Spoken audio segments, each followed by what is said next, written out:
Senhores telespectadores, como viram, estamos agora num cenário extremamente bonito. Para quem não souber, esta é a Capela do Calvário da Catedral de Viseu. É uma capela construída durante o século XV e, portanto, é mais ou menos contemporânea do rei de quem hoje lhes quero falar, da grande personalidade a quem eu dedico o programa. O rei Dom Duarte, que nasceu aqui em Viseu e nasceu no fim do século XIV, em 1391, num paço que havia a umas dezenas de metros daqui, no ângulo poente, muito perto daqui, e que morreu em 1438, portanto não teve uma vida assim muito longa. Ele viveu 47 anos.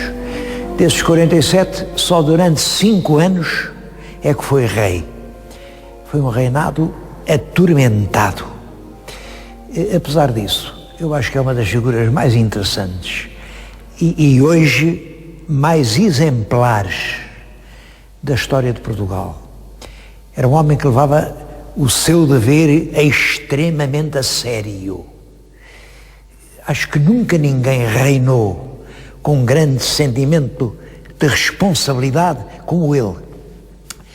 Tenho nas mãos a famosa mensagem do Fernando Pessoa, que lhe dedica um poema. O poema bonito pode não ser, mas define profundamente a personalidade do nosso Dom Duarte. Os versos são tão densos que às vezes custam a entender, mas eu vou dizê-lo e vejam se isto não define uma alma.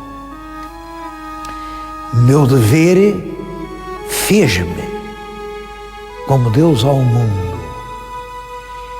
A regra de ser rei almou meu ser em dia e letra escrupuloso e fundo.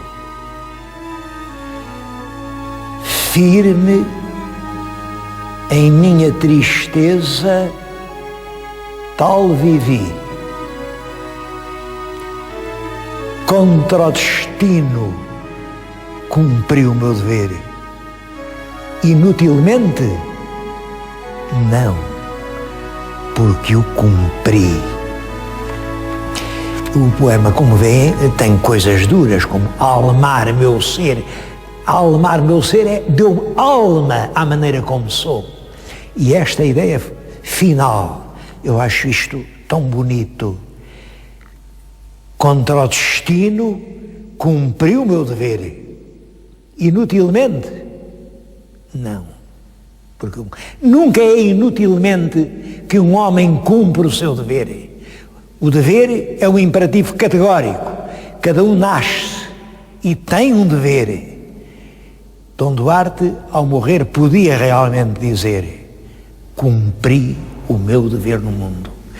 É em grande parte por isso que eu venho hoje a Viseu prestar-lhe a minha homenagem.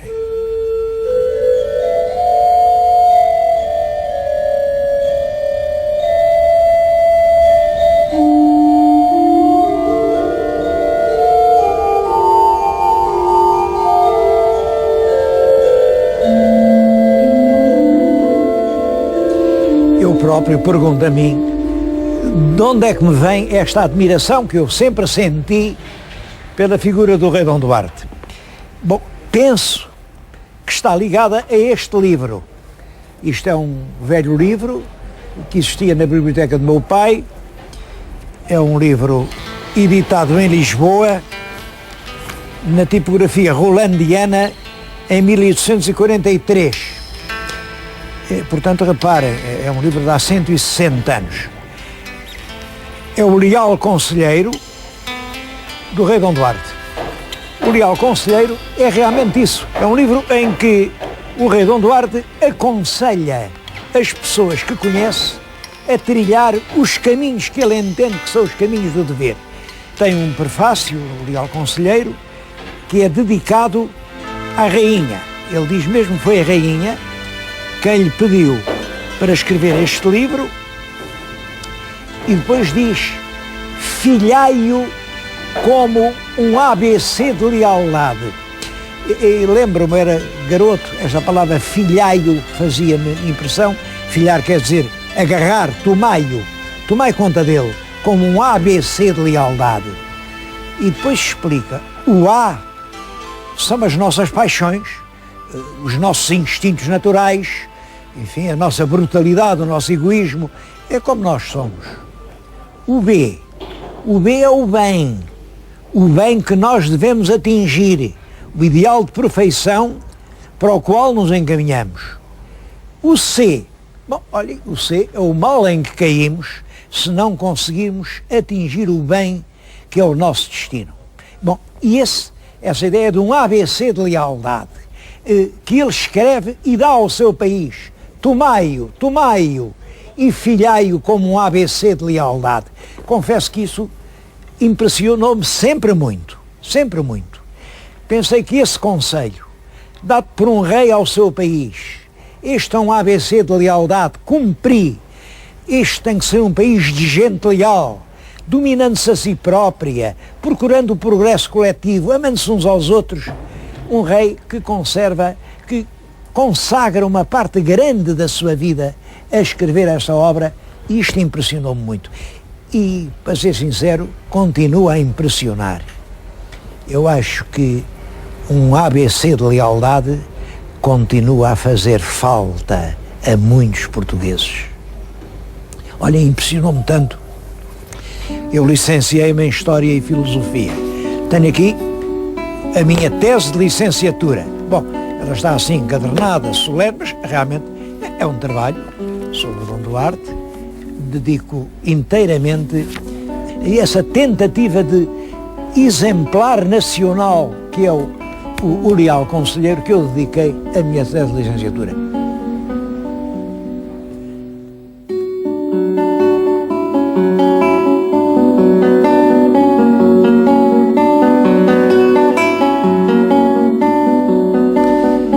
Como sabem, o rei Dom Duarte é filho do rei Dom João I. Dom João I é o famoso mestre da Viz, o homem que o povo aclamou e fez rei. Dom João I reinou muito tempo. O reinado começa em 1385 e só termina com a morte do rei em 1433, 48 anos. Portanto, foi um reinado muito longo, de 48 anos. Dom Duarte era o filho mais velho, neste sentido, mais velho dos vivos, porque Dom João I tinha tido um outro filho, Dom Afonso, mas que morreu com 11 anos, está sepultado em Braga.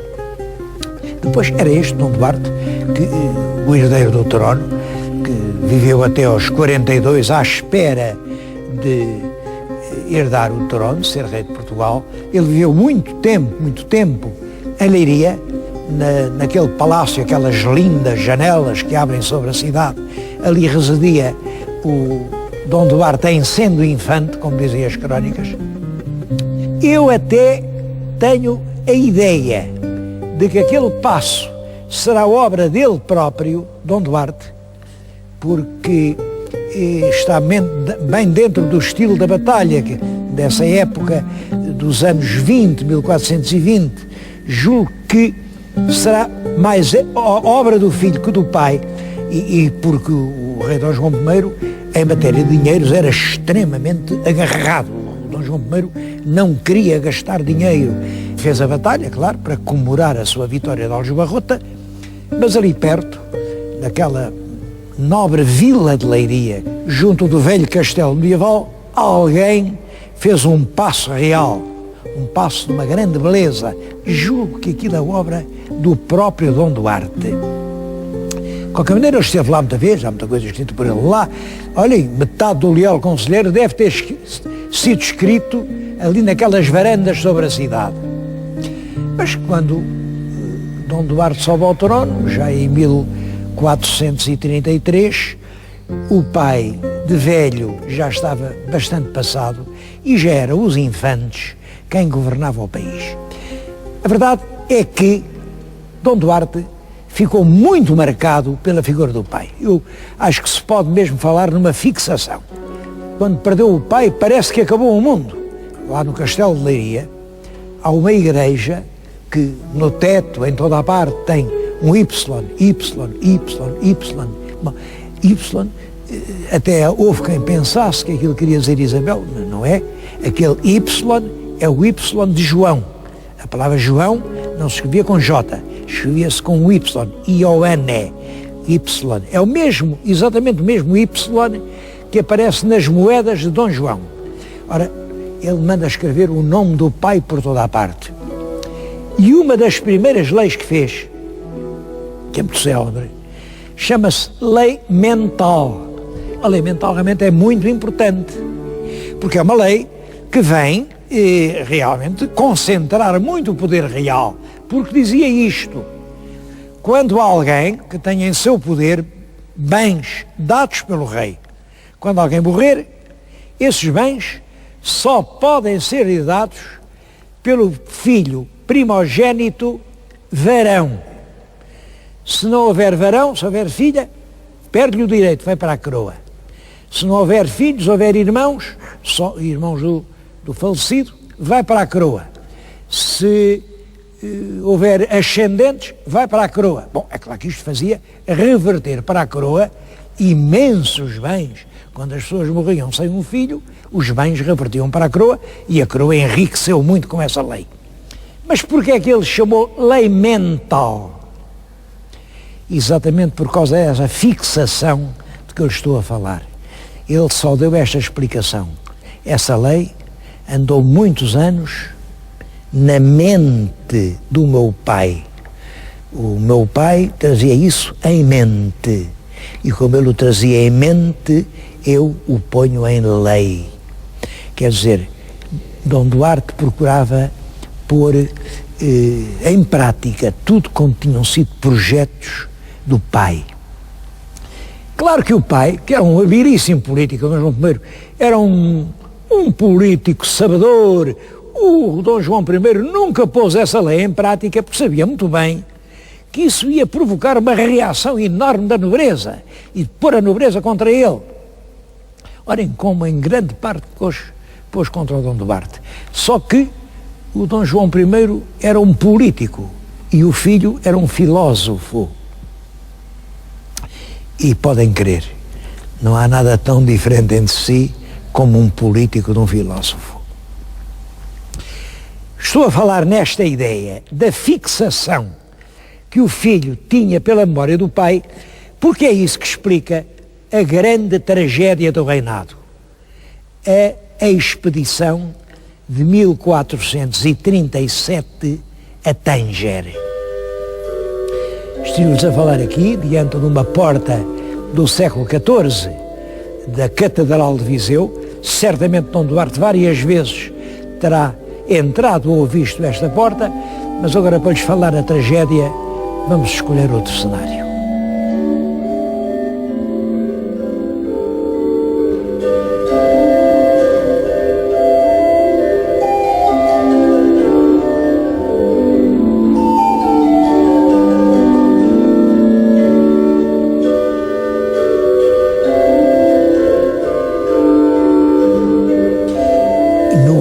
De 1437, o rei Dom Duarte ordenou uma grande expedição militar para irem conquistar norte da África. Costuma-se dizer que era para conquistar a cidade de Tanger, o que é verdade, mas os documentos da altura revelam que Dom Duarte pretendia conquistar Tanger, Arzila e o mais que fosse possível. Portanto, era uma grande expedição para conquistar o que se pudesse do Império de Marrocos. O que geralmente se não diz é isto que me parece muito importante. Há um documento do Dom Duarte, porque essa expedição, como eu vou contar, acabou mal, acabou numa derrota completa. E o Dom Duarte quis se desculpar, quis explicar porque é que ele, apesar de tudo, tinha feito aquilo. E então escreveu um documento, que chegou até hoje, um documento que se chama As Razões por que me demovi, quer dizer, que me levaram a fazer a guerra do Menamarim. Menamarim era o norte da África. E ele aí diz que a primeira razão, claro, foi a vontade de Deus, claro. A segunda foi que esta era a vontade de meu pai. E disto foram as derradeiras palavras que nos bem pôde dizer, que muito nos constrangiam a proceder nesta conquista. Como sabem, Dom João I, em 1415, tinha conquistado a cidade de Ceuta. Bom, mas os portugueses tinham ficado ali em Ceuta, fechados, cercados por todos os lados, não podiam realmente vir, nem ir buscar mantimentos, nem sequer água. Até a água tinha que ir de Portugal em odres, em vasilhas. Era, portanto, essencial conquistar os espaços à volta e fazer de Ceuta a cabeça de um território. E essa era a grande preocupação do rei Dom João I. E ao morrer, ele diz aos filhos, não sabia o que ele diz, mas sei o que diz Dom Duarte, foram as derradeiras palavras que nos bem pôde dizer. Quer dizer, já estava com a morte na garganta e ainda lhe estava a pedir que passassem à África para conquistar território.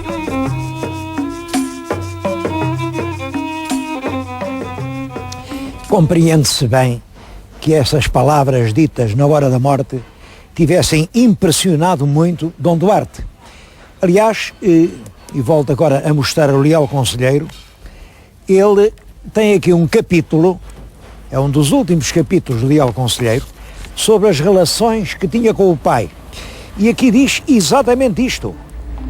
Em quaisquer coisas que ele mandasse, nós obedecíamos imediatamente. Eles obedeciam às coisas que o pai mandava. E isto é já escrito depois da morte de Dom João I, porque o próprio capítulo se chama da prática que havíamos com El Rei, meu senhor e padre, cuja alma Deus haja. Quer dizer, depois do pai morrer, quando ele está a preparar a expedição ao norte da África, escreve isto: obedecíamos-lhe cegamente. Ora bem, ele consultou os irmãos, dividiram-se as opiniões, havia quem achasse bem a guerra, havia quem achasse mal. Finalmente organizou-se uma expedição militar que saiu de Portugal em 1437, no verão, e cujo comando ele entregou a dois dos irmãos. Ao irmão Infante Dom Henrique, que, olhem, era aqui o Duque de Viseu, o Duque desta cidade era o Infante Dom Henrique, e ao irmão mais novo, o Infante Dom Fernando. Eles fazem todos parte da ínclita geração. Toda a gente ouviu falar na ínclita geração. Ínclita geração de altos infantes é o nome que Luís de Camões deu aos filhos de Dom João I e de Dona Filipa de Lencastre. É uma série de infantes realmente notáveis. É Dom Duarte, é Dom Pedro, que foi regente, é Dom Henrique dos Descobrimentos, é Dom João, que foi mestre de Santiago, e é este Dom Fernando, e é ainda uma Dona Isabel, que foi Duquesa da Borgonha e que teve um grande papel na história da Europa. É a ínclita geração. Bom, é a dois irmãos que ele confia ao comando da expedição. Simplesmente as coisas correram mal. O exército português vai para Ceuta, em Ceuta desembarca, demoram-se alguns dias, depois fazem por aquelas serranias a longa caminhada, se vai-se num sol ardente, até chegar diante de Tânger. Claro, quando lá chegaram, os mouros já estavam prevenidos, tinham tocado os seus tambores por toda aquela vasta região e desde centenas e centenas de quilómetros tinha vindo toda a gente de guerra defender a cidade de Tânger para não acontecer como tinha acontecido em Ceuta.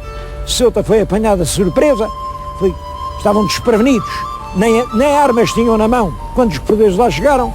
Aqui não, eles estavam prevenidíssimos, estavam armados, eram muitos.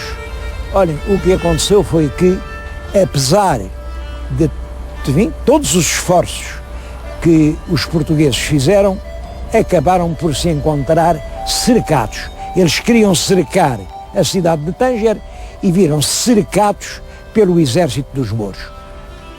Bom, fizeram rapidamente uma trincheira para se defenderem e aguentaram-se ali, já sem comida, já sem água, a ter que comer a carne dos cavalos, a beber a água das poças, uma coisa horrorosa. Aguentaram-se ali até que se tornou completamente impossível a sobrevivência. Portanto, que remédio? O infante Dom Henrique resolveu fazer um acordo com os mouros. E o acordo foi este.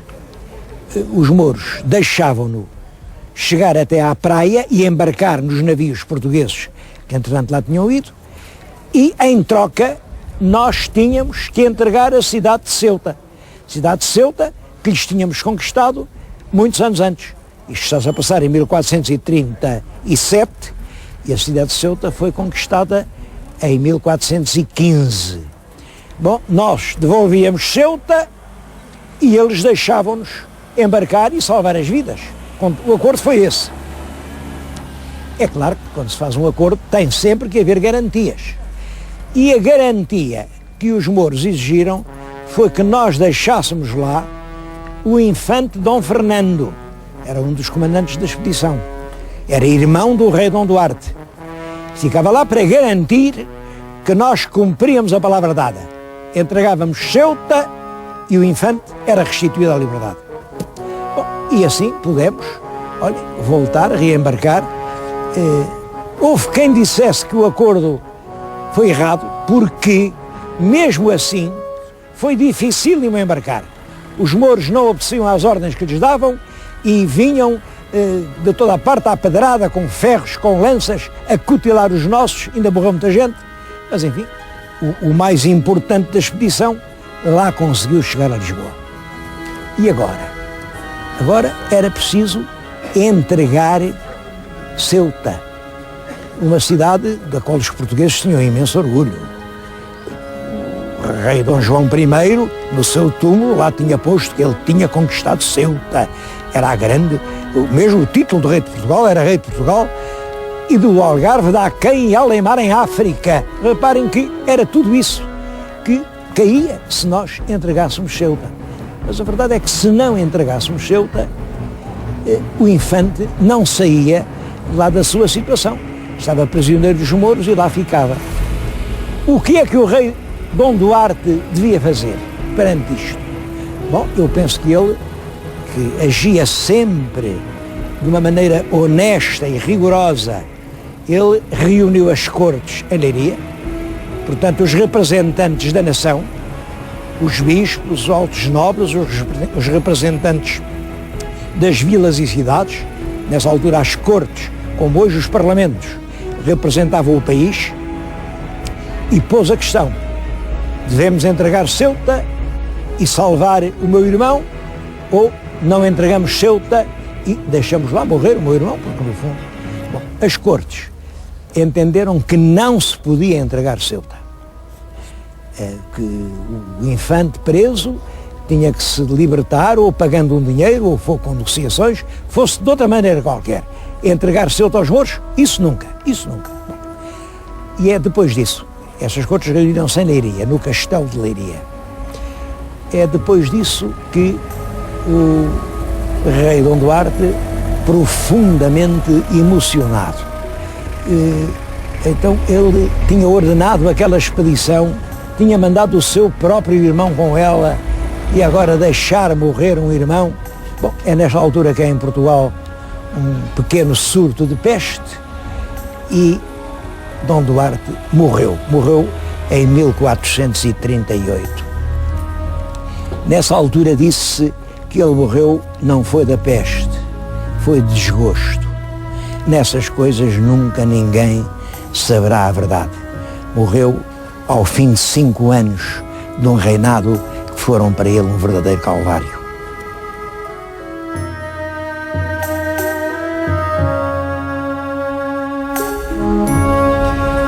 Depois da morte do rei Dom Duarte, ninguém mais pareceu preocupar-se muito com o destino do pobre infante Dom Fernando.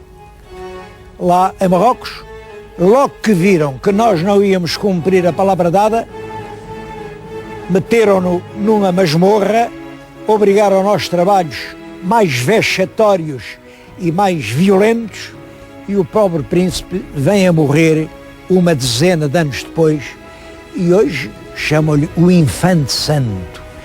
Eu penso, mas é uma ideia minha, que aqueles famosos painéis a que chamam Nuno Gonçalves são uma homenagem do país ao infante que morreu no cativeiro para que Ceuta não tivesse de ser entregue.